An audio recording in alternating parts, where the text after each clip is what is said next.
আপোনাৰ সৈতে সংযুক্ত হৈছোঁ, যিহেতু দেখিবলৈ পোৱা গৈছে ইতিমধ্যে দুগৰাকী অধ্যাপক কৰ্মীক আটক কৰিছে ডিব্ৰুগড় আৰক্ষীয়ে, আৰু তাৰ পাছতেই অধ্যাপক অৰ্থাৎ আটক হৈছিল নৱ কোঁৱৰৰ লগতেই আন এজন অধ্যাপক কৰ্মীক। আজিৰ দিনটোতে কিন্তু এই সমগ্ৰ ঘটনাক কেন্দ্ৰ কৰি এক উত্তপ্ত পৰিস্থিতি বিৰাজ কৰা দেখিবলৈ পোৱা গৈছে, যিহেতুকে অভিযোগ উত্থাপন হৈছিল যে বিজেপি কৰ্মীকো কিন্তু মাৰপিট কৰা অভিযোগ উত্থাপন হৈছিল অধ্যাপক কৰ্মীৰ বিৰুদ্ধে। এই সমগ্ৰ ঘটনাৰ সন্দৰ্ভত কি ক'ব ৰাজু সোণোৱাল, আপোনাৰ সৈতে সংযুক্ত।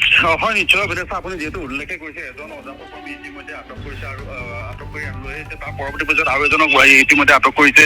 আৰু আজি সমগ্ৰ যদি ঘটনা প্ৰক্ৰিয়াটো আপুনি চাই, যোৱাকালি যিহেতু নিৰ্বাচনী যিহেতু ভোট গ্ৰহণ প্ৰক্ৰিয়া আছে, ভোট গ্ৰহণ শেষ হোৱাৰ পাছত অধ্যাপক কৰ্মী আহি আচলতে যিটো চক্ৰধৰ গগৈ নিচেই কাষতে এটা পৰিত্যক্ত ঘৰ আছিল বুলি কৈছে, আৰু তাতে যিসকলে ছচিয়েল মিডিয়াত কাম কৰিছিল, ছচিয়েল মিডিয়াত কাম কৰা এটা মহিলা কেইগৰাকীমান আছিল আৰু বহিৰাজ্যৰ দুজন অবজাৰ্ভাৰ আছিল বুলি কৈছে বিজেপি।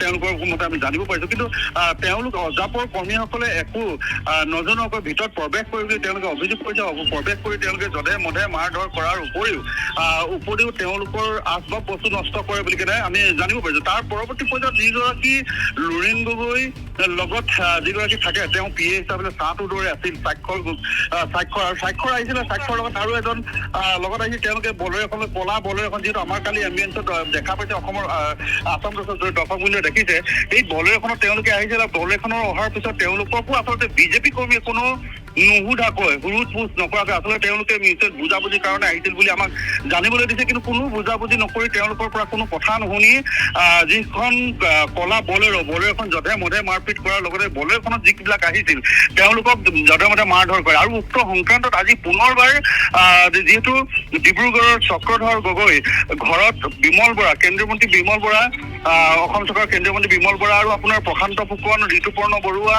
আৰু চক্ৰধৰ গগৈ তাতে মিলি তেওঁলোকে যি সংবাদমেল সম্বোধন কৰিছিল, সংবাদমেল সম্বোধনত তেওঁলোকে এটা কথা স্পষ্টভাৱে কৈছিল যে কোনো কাৰণতে যিসকলে বিজেপি কৰ্মীক মাৰধৰ কৰিছিল তেখেতসকলক যদি ইতিমধ্যে পৰায়ত্ত নকৰে, অতি শীঘ্ৰে পৰায়ত্ত নকৰে, তেতিয়াহ'লে ভৱিষ্যত তেওঁলোকে গণতান্ত্ৰিকভাৱে আন্দোলন কৰিব, এই কথা সংবাদ মাধ্যমে জানিবলৈ দিছিল। আৰু পৰৱৰ্তী পৰ্যায়ত আমি যিহেতু তাত বহি থাকোঁতে খবৰ পালো যে লুৰিণজ্যোতি গগৈ ঘৰত চাৰ্চ কৰা হৈছে আৰু তাত অসম আৰক্ষী গৈ উপস্থিত হৈছে। আৰু পৰৱৰ্তী পৰ্যায়ত যে আমি লুৰিণ গগৈ ঘৰ য'ত গদাপানী নগৰৰ ঘৰত যিটো ঘৰত আছিল, তেওঁ ভাৰতীয় হিচাপে থাকে, তাত আমি যেতিয়া আহিলো আমি দেখিছো তাত এটা উত্তপ্ত পৰিস্থিতি সৃষ্টি হয়। তেওঁলোকৰ এটাই কথা স্পষ্টভাৱে যে লুৰিণজ্যোতি গগৈ যিটো ঘৰত ভাৰতীয় হিচাপে আছে, তেওঁলোকৰ পৰা যিটো ভাৰতীয় যিটো আইনী প্ৰক্ৰিয়া যেনেধৰণে যিখিনি ব্যৱস্থা কৰিবলৈ যাৱতীয় ব্যৱস্থাখিনি নকৰাৰ বাবে অনাধিকাৰ প্ৰৱেশ কৰি তেওঁলোকৰ লুৰিণজ্যোতি গগৈৰ যিহেতু নিৰ্বাচনত যিবিলাক সামগ্ৰী ব্যৱহাৰ কৰিছে, অন্যান্য তেওঁলোকৰ পুলিং এজেণ্টসকলক যিবিলাক কাগজ পত্ৰ দিছে, কাগজ পত্ৰবিলাক তেওঁলোকে চাৰ্চ কৰিছে, যধে মধে লুটি আহিছে বুলি কৈছে। আৰু তাৰপিছতে তেওঁলোকে দাদাগিৰি কৰিছে বুলি আমাক জানিবলৈ দিছিলে। কিন্তু আমি যিটো পৰ্যায়ত পালোগৈ, পৰৱৰ্তী পৰ্যায়ত যেতিয়া তেওঁলোক ওলাই আহিছিল আৰু তাতে অজাপৰ যিসকল সমৰ্থকসকলে ভিৰ কৰে আৰু তেওঁলোকক ঘেৰাও কৰি ধৰে আচলতে তেওঁলোকে জবাবদিহি কৰে, আচলতে আপোনালোকে কিয় এই কাৰণ এনেধৰণে আহি আমাৰ ইয়াত অনাধিকাৰ প্ৰৱেশ কৰি এনেদৰে তো আপোনালোকে চাৰ্চ কৰিলে। আৰু এতিয়া ইতিমধ্যে যিজন অজাপৰ সমৰ্থন দুজনক যিহেতু গ্ৰেপ্তাৰ কৰিছে, আৰু আমি শুনামতে আমি যিটো খবৰ পাইছো খন্তেক সময়ৰ পাছতে হয়তো অজাপৰ কৰ্মী সমৰ্থক আহি ইয়াত হয়তো সদৰ থানা ঘেৰাও কৰিব আৰু এজন দুজনকৈ এতিয়া মানুহ আহিবলৈ আৰম্ভ কৰিছে। আমি ইয়াত আছো, গতিকে পৰৱৰ্তী পৰ্যায়ত আচলতে কেনেকুৱা এটা পৰিৱেশ সৃষ্টি হয় সেইখিনি কথা আচলতে অকণমান সময় অপেক্ষা কৰিব লাগিব, তেতিয়াহে সম্পূৰ্ণকৈ পুংখানুপুংখৰূপে আমি অসমৰ ৰাইজক আসাম টক্সৰ জৰিয়তে জনাব পাৰিম। অভিলাষা, নিৰ্বাচন শেষ হোৱাৰ পিছতে কিন্তু খোৱাঙৰ বাসগৃহত অভিযান চলিছিল আৰক্ষীৰ, আৰু তাৰ পাছতেই আতিশয্যৰ বলি হৈছিল লুৰিণজ্যোতি গগৈৰ পৰিয়াল। আৰু আৰক্ষীৰ অভিযানৰ সময়ত কিন্তু এক উত্তপ্ত পৰিস্থিতিৰ সৃষ্টি হোৱা দেখিবলৈ পোৱা গৈছিল সেই স্থানত।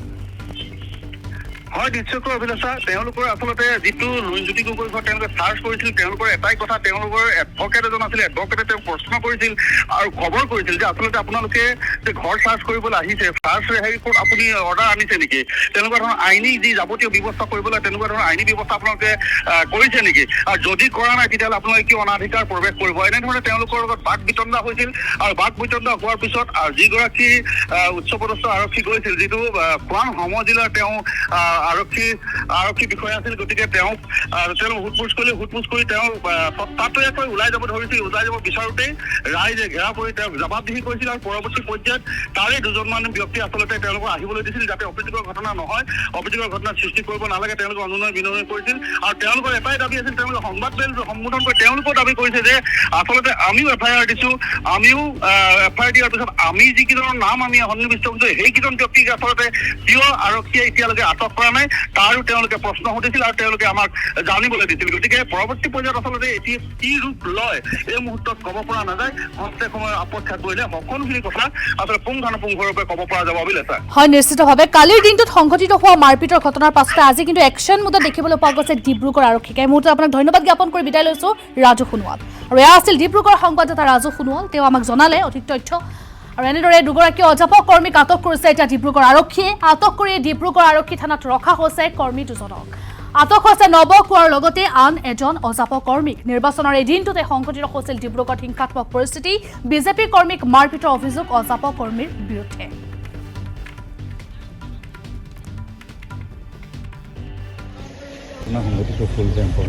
যোৱাকালি আমাৰ খোৱাং সমষ্টিৰ এটা ইলেকশ্যন ৰিলেটেড এটা ইনচিডেণ্ট এটা হৈছিলে। সেই ইনচিডেণ্টটোৰ ৰিগাৰ্ডিং এটা কেছ এটা ৰেজিষ্টাৰ হৈছে। সেই কেছটোৰ ৰিগাৰ্ডিং আমাৰ যোনকেইজন একিউজ আছিলে, একিউজৰ আমি টেকনিকেল লোকেশ্যন পাইছিলোঁ সেই জেগাত। সেইকাৰণে আমি হাউচ চাৰ্চ কৰিব গৈছিলোঁ। হাউচ চাৰ্চ কৰোঁতে আমি অ'নাৰক জনাইছোঁ, অ'নাৰৰ ছিগনেচাৰ আছে, উইটনেছ আছিল তাতে। হাউচ চাৰ্চ কৰোঁতে আমি একিউজ কেইজনক তাতে নাপালোঁ। তাৰপিছত আমাৰ এই কেছত বেলেগ কিছুমান মানুহক আমি এপ্ৰিহেণ্ড কৰিছোঁ আৰু ফাৰ্ডাৰ একশ্যন চলি থাকিব। কিন্তু যেতিয়া আমি হাউচ চাৰ্চ কৰিলোঁ, হাউচ চাৰ্চত যোনকেইজন মানুহক আমি বিচাৰি গৈছোঁ তেওঁলোকক আমি নাপালোঁ। আৰু আহোঁতে আমাক আমি পুলিচ